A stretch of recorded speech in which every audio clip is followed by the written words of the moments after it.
ماه برکت ز آسمان می آید، صوت خوش قرآن و اذان می آید. تبریک به مؤمنین عاشق پیشه، تبریک بهار رمضان می آید. هر ساله با فرارسیدن ماه مبارک رمضان، جوانانی دل در گرو خدمت به محرومان دوختند و با دستهای مهربانشان و با قدمهای استوارشان در ماه مهمانی خدا به کمک نیازمندان شتافتند.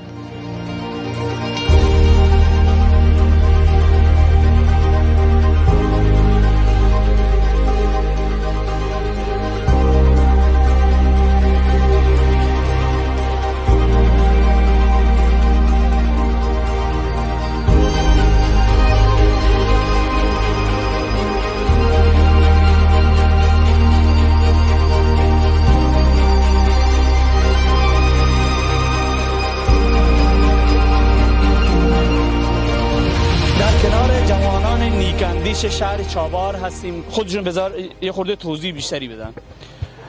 دوستی عزیز بفرمایید که از چه سال شروع کردید و چه هدفی داری از این کار رو انجام میدید؟ بسم الله الرحمن الرحیم. ما از سال 96 شروع کردیم.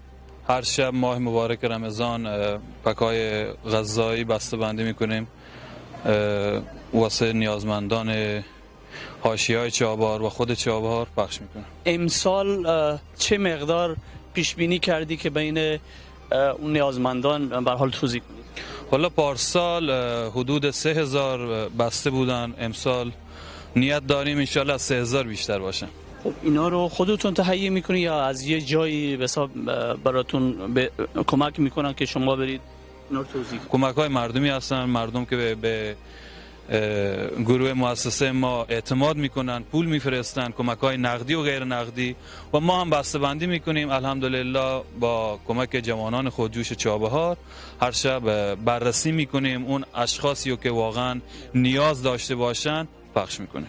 با فرارسیدن ماه مبارک رمضان هر ساله این جوانان چابهاری با دستهای مهربان خود به سوی نیازمندان میشتابند.